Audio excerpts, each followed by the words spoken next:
बात बक्सर की करते हैं, जहां चौसा थर्मल पावर प्लांट के गेट पर पुलिस और किसानों के बीच जमकर झड़प हुई। बताया जा रहा है कि पुलिस ने किसानों पर लाठीचार्ज किया है। धरना पर बैठे लोगों ने भी पुलिस कर्मियों पर पत्थर फेंके। इस दौरान एक गाड़ी को भी आग के हवाले कर दिया गया।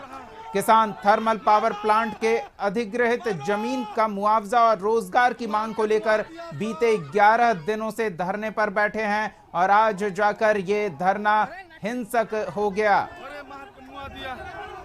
ये एक्सक्लूसिव तस्वीरें आपको दिखा रहे हैं कशिश न्यूज पर। आप देख सकते हैं धरना पर बैठे किसान चौसा थर्मल पावर प्लांट के गेट पर धरना पर 11 दिनों से बैठे थे और आज जाकर प्रदर्शन उग्र हो गया। सहयोगी बबलू से पूरी जानकारी लेते हैं।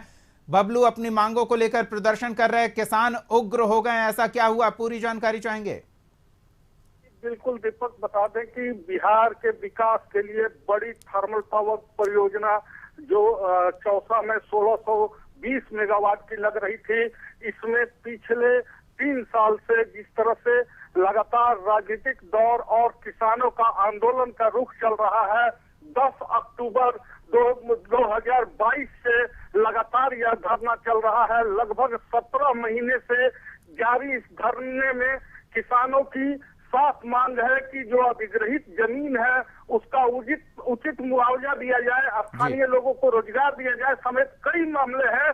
बावजूद इसके प्रशासनिक स्तर से कई दौर की बातचीत और थर्मल पावर प्रबंधन की तरफ से कई दौर की बातचीत किसानों के बीच में हुई, लेकिन नतीजा अभी तक विफल रहा। परिणाम से अनवरत किसान जो धरना पर बैठे हुए थे, किसानों पर आज पुनः एक बार आंदोलन कर रहे किसानों पर प्रशासन द्वारा 144 कुछ दिनों पूर्व लगाए जाने के बाद आज कार्रवाई की गई और बलपूर्वक हटाने का प्रयास किया गया।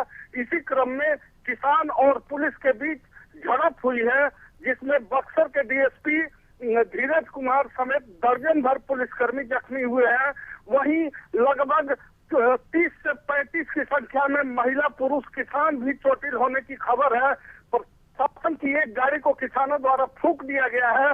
थाने में मुफस्सिल थाना जो है उसमें अस्थायी तौर पर मेडिकल कैंप बना करके तमाम पुलिसकर्मी और पदाधिकारियों का ट्रीटमेंट किया जा रहा है। वहीं किसान जो जख्मी है वो या तो घर की तरफ या निजी अस्पताल की तरफ इलाज के लिए गए हुए हैं। स्थिति पूरी तरह यहाँ कहा जा सकता है कि अब आउट ऑफ कंट्रोल की तरफ बढ़ रहा है। किसान जहां उग्र हैं बड़ी संख्या में, आसपास के गांव के भी किसान अब यहाँ धरना स्थल जो है इस तरह की खबरें। बबलू, इस परियोजना के बारे में थोड़ी जानकारी चाहेंगे। आखिर ये प्रदर्शन इतना उग्र क्यों हो गया? क्योंकि ऐसी परियोजनाओं में भूमि अधिग्रहण को लेकर मुआवजे का निपटारा करने को लेकर कोर्ट का भी दिशा निर्देश है कई परियोजनाओं को लेकर, तो क्या इसमें वो निपटारा नहीं हुआ? कई दौर की जो बातचीत चली उन बातचीतों में मामले का निपटारा नहीं हुआ?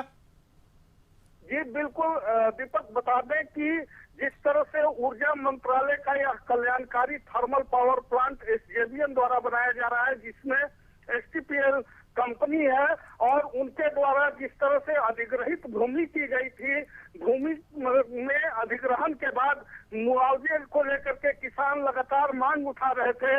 आरएनआर पॉलिसी की बात कही जा रही थी। लारा कोर्ट में किसानों का मामला चल रहा है। बावजूद इसके किसान लगातार अपनी मांगों को लेकर के और अपने मुआवजे की रकम को लेकर के आंदोलनरत है। किसानों का कहना है कि जो सरकार द्वारा मुआवजा दिया गया है या देने की बात कही जा रही है, उसमें 2013 और 2014 में जो मुआवजे का ऐलान किया गया है सरकार द्वारा, वो मुआवजे की राशि उन्हें मिलनी चाहिए। साथ ही साथ लारा कोर्ट में चलिए, तो मुआवजे को लेकर ये विवाद है, रोजगार की भी मांग है किसानों की। बबलू, आप स्थिति पर नजर बनाए रखें। इन तमाम अपडेट्स के लिए धन्यवाद। तो हालात तनावपूर्ण हैं और बड़ी संख्या में ग्रामीण भी घायल हुए हैं। प्रशासन की ओर से भी ग्रामीणों द्वारा किए गए पथराव के कारण कई पुलिसकर्मी घायल हुए हैं, जिनका अस्पताल में इलाज चल रहा है।